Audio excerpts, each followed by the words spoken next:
Bienvenue ici pour cette présentation. Alors, je m'appelle Brigitte Leroy-Viron et je suis responsable du master phénoménologie clinique du sportif et des problématiques corporelles.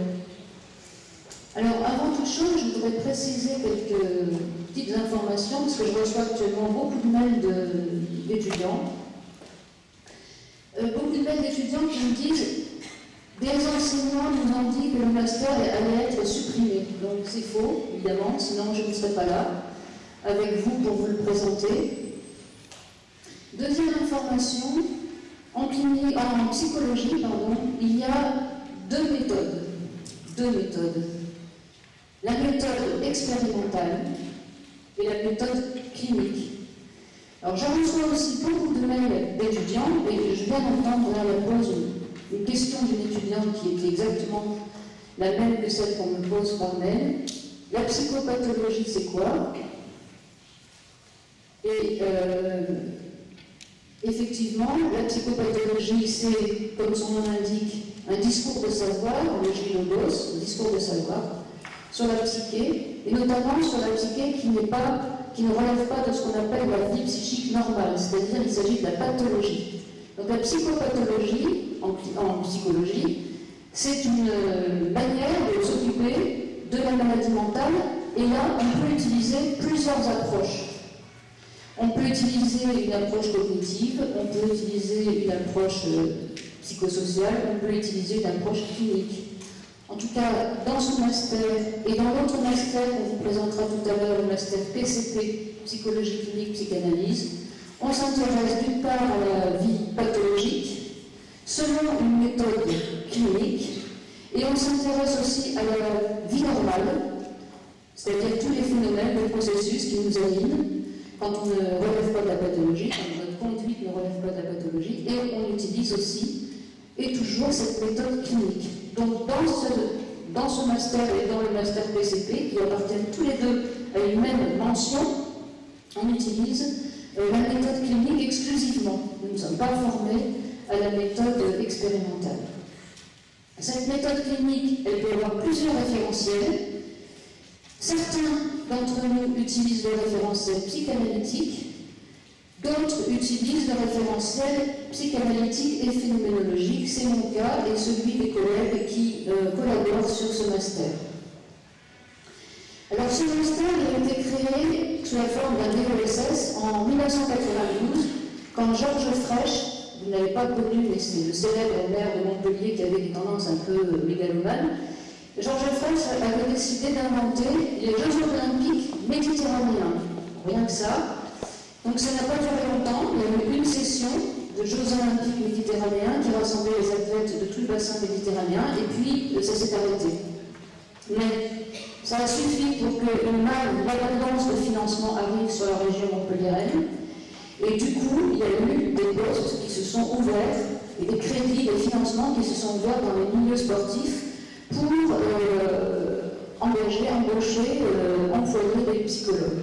Et nous, l'équipe, à l'époque de 1992, donc, a lancé cette formation qui s'est appelée Psychologie et Sport, et puis qui s'est appelée ensuite, qui a pris différents noms, mais qui reste toujours fidèle à sa première mission, qui est de former des psychologues cliniciens, donc cliniciens méthode clinique, pour travailler dans le champ du sport. Donc, je vous ai mis ici les noms des responsables. Corinne Gall, qui est psychologue clinicienne à la clinique psychothérapeutique de Saint-Martin-de-Villeboul, qui vous prie d'excuser son absence car elle travaille ce matin, fait partie de notre équipe et elle est spécialement responsable de l'interface entre l'université et la vie professionnelle, c'est-à-dire les lieux de stage. Les lieux de stage, nous avons énormément de lieux de stage qui se situent dans le milieu sportif. Et nous avons aussi des lieux de stage qui se situent dans le milieu associatif et en CHU. Et je vais vous faire comprendre, je l'espère, pourquoi. J'ai mis ici quelques objectifs scientifiques pour que vous ayez une vision un petit peu précise de ce que ce master peut vous apporter.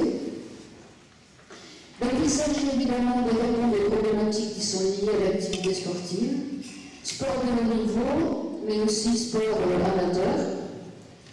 Et au fil du temps, c'est-à-dire depuis 1992, vous savez que les masters sont toujours liés à l'activité de recherche. Donc nous sommes évidemment adossés sur l'équipe Epsilon, comme nos collègues.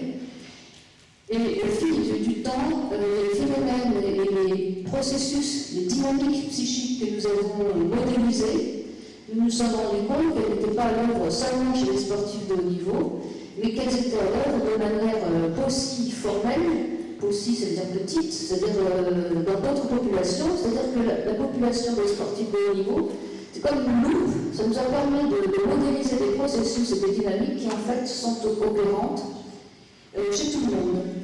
Et ces dynamiques nous ont permis d'apporter des éléments de prise en charge dans d'autres populations que les populations sportives. Donc j'ai marqué ici deuxième objectif, apporter des compétences aux étudiants qui font ce master pour intervenir sur tout ce qui touche aux problématiques identitaires en termes de meilleure structuration de l'identité. Vous comprenez bien que quand on travaille sur le dopage, on peut modéliser des dynamiques qui nous permettent de peut-être appréhender de manière différente des problématiques simplement d'addiction. Quand on travaille sur la reconversion du sportif de haut niveau, on peut appréhender des dynamiques qui nous permettent ensuite de proposer des dispositifs de prise en charge pour des personnes qui sont en reconversion professionnelle, par exemple suite à une mise au chômage, enfin pour des gens qui sont demandeurs d'emploi, mais aussi sur toutes les périodes délicates de transition dans les grandes étapes de la vie. Et puis, en travaillant sur le concept, sur le phénomène de départ de performance avec les sportifs de haut niveau, eh bien, ça nous a permis de modéliser des dynamiques psychiques qui sont particulièrement à l'œuvre dans les processus de création, voire dans les créations, ça peut être des créations artistiques, mais aussi des créations de soi. C'est-à-dire que ça nous a permis de mettre en place, de proposer des méthodes psychothérapeutiques qui sont dont l'objectif est d'optimaliser les dynamiques de création des personnes qui suivent cette thérapie.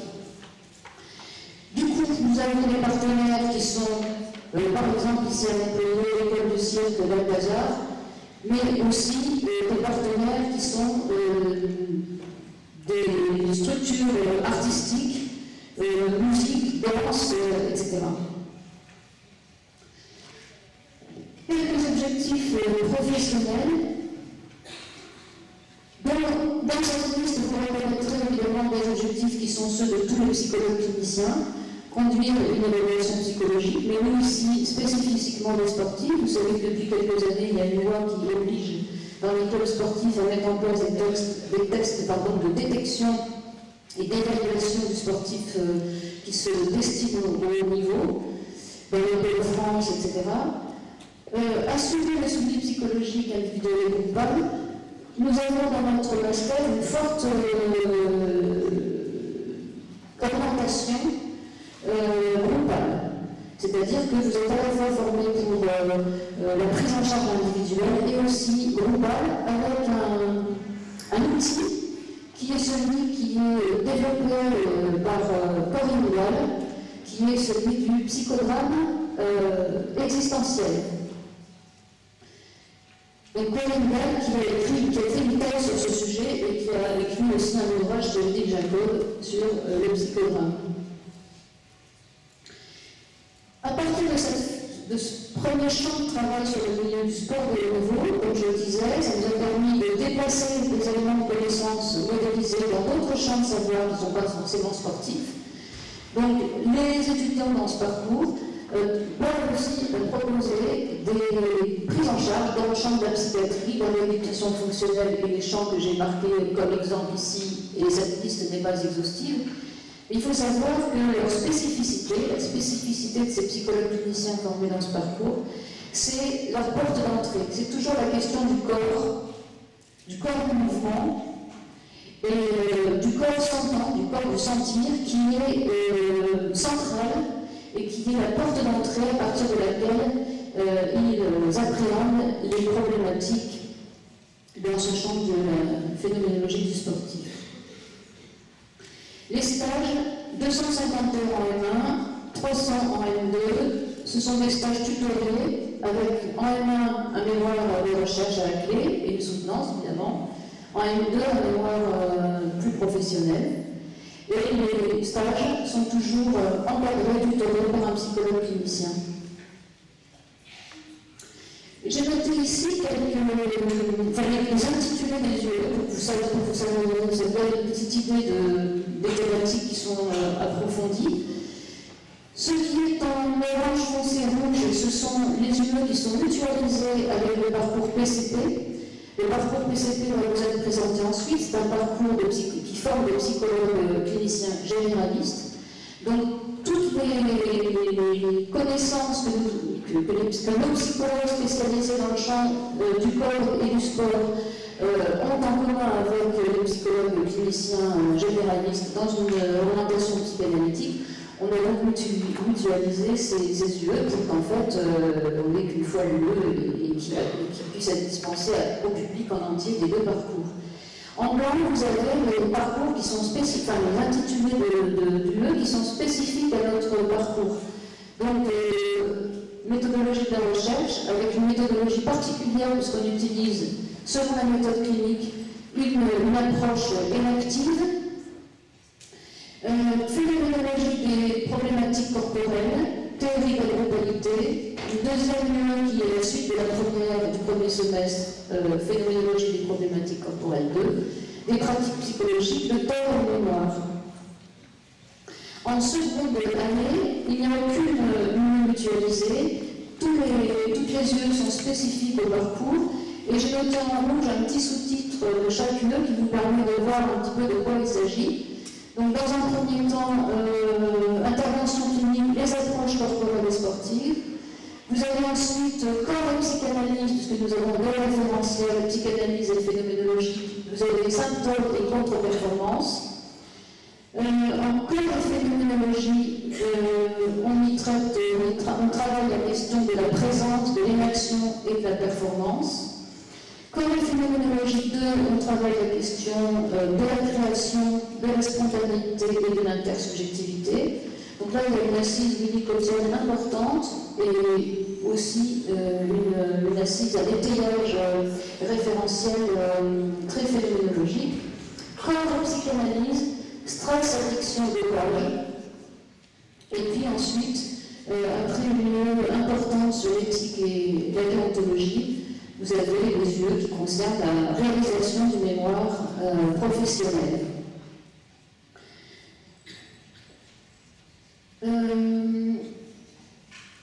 En deuxième année, en première année, la répartition des horaires sur l'année est comme celle que vous connaissez aujourd'hui, que vous connaîtrez l'an prochain, sur toute l'année, etc. Avec des cours plutôt le lundi et le mardi, encore que maintenant on vient un petit peu toute la semaine. Mais en deuxième année, on a bloqué des sessions intensives. Donc en deuxième année, il y a deux modules de 4 modules, 2 modules de 3 semaines au premier semestre, 2 modules de 2 semaines au second semestre. Pourquoi ce découpage, cette organisation en modules intensifs? Parce que pratiquement la moitié de la promo vient d'universités françaises autres que Montpellier. Il y a énormément d'étudiants, ce parcours de master étant unique en France, il y a énormément d'étudiants qui viennent d'autres universités et qui viennent ici à partir du L3. Parce que dans le L3, il y a déjà pas mal d'heures de parcours qui correspondent au parcours. Donc beaucoup viennent de ces autres universités.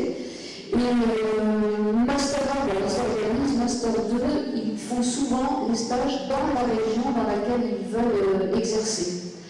Et donc du coup, c'est pratique d'avoir une formation intensive et puis d'avoir pas mal de temps où ils reportent dans leur région et où ils réalisent leur stage. 43% des premiers emplois sont négociés, sont signés sur le lieu de stage. Donc c'est important de faire le stage là où vous avez vraiment envie d'exercer plus tard et dans le champ dans lequel vous avez envie d'exercer. Le taux d'employabilité de 92% ces dernières années, il était un petit peu plus important avant. Bon, maintenant il a baissé, il était de 94, 98, il a baissé là maintenant à 92%, enfin ça fluctue entre 92 et 94%. Les premiers emplois pendant la première année, ce sont très souvent 2 mi-temps qui font un plein temps mais dans 2 endroits différents. Et puis dès la deuxième année et demie, deuxième année et demie, oui, les emplois sont souvent des plein temps. Nous n'avons pas de glorifier cela, c'est pas trop difficile de trouver des emplois pour nous parce que d'une part les étudiants se répartissent sur le territoire national et pas seulement sur Montpellier, qui est quand même bien surcouqué en emploi.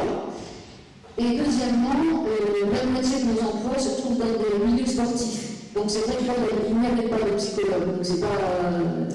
Du coup, c'est peut-être plus facile de trouver maintenant des emplois de psychologues en milieu sportif que pour nos collègues cliniciens qui travaillent seulement en CHU ou en milieu associatif. Nous avons des intervenants en deuxième année de master qui viennent à peu près d'un peu partout. En deuxième année, disons qu'il y a à peu près 30% des intervenants qui sont des statutaires universitaires. Et 70% sont des professionnels de terrain et des universitaires d'autres universités. Donc en deuxième année, vous nous voyez un petit peu, mais beaucoup moins, vous voyez beaucoup plus d'autres gens. On collabore avec des équipes du CNRS à Paris, les archives du CERL à la Redule, etc. Donc vous avez des gens quand même qui sont des gens qui sont vraiment des chefs de file dans leur domaine. Qu'est-ce que je peux vous dire de plus? Oui, peut-être un mot pour finir sur la phénoménologie. Qu'est-ce que c'est que ce nouveau référentiel, peut-être pour vous? Alors, c'est une branche de la philosophie qui s'intéresse au phénomène, phénoménologie. Le phénomène, c'est quelque chose qui se présente et qui apparaît. Ce référentiel est intéressant pour nous parce qu'il nous propose des concepts et des notions qui nous permettent de modéliser des choses qui se passent en nous, des choses qui se passent chez le sportif de haut niveau, par exemple, et qui ne passent pas par la représentation psychique. Autrement dit, on ne peut pas objectiver. Par exemple, ce que vous avez, je donne un exemple très simple, ce que vous avez, par exemple, le feeling. Vous allez dans une fête, tout d'un coup vous sentez qu'il y a quelque chose qui se passe, un certain élan envers quelqu'un que vous ne connaissez pas, vous ne savez rien encore de cette personne, et vous sentez qu'il y a quelque chose déjà là, eh bien ce quelque chose n'est pas objectivable. Alors en anglais, le feeling, en français, il n'y a rien. Les phénoménologues proposent le mot présence sentie. Bon, c'est intéressant parce que quand les sportifs de haut niveau nous ont parlé d'état de performance, on s'est rendu compte au bout de quelques années d'études que la performance n'était pas l'envers de la contre-performance. La contre-performance relève d'un travail de représentation et donc met en place des prises en charge autour de la représentation. On utilise la représentation psychique pour travailler, mais la performance, non. La performance, c'était j'ai des bonnes sensations. Là, je sens que j'y suis. Là, j'ai l'impression de faire corps avec le public, dans les compétitions sportives, il y a du public évidemment. Bien, toute la dimension de ce qui se passe au niveau des processus psychiques, au niveau des dynamiques psychiques, même intersubjectives, entre le sportif sur le terrain de basket, en compète, et puis le public, bien tout ça, ce n'est pas objectivable facilement. Et donc la phénoménologie, qui est au cœur de son cœur de métier, si je puis dire, c'est l'expérience et la question du corps vivant. Avec les concepts et les notions de phéno, on peut modéliser un peu plus ces choses que des référentiels plus tournés à la représentation n'arrivent pas à attraper. Voilà, j'espère que je n'ai pas été trop rapide. Enfin, je pense que oui, mais c'est pas grave. Posez des questions si vous voulez, et puis je reste à votre disposition.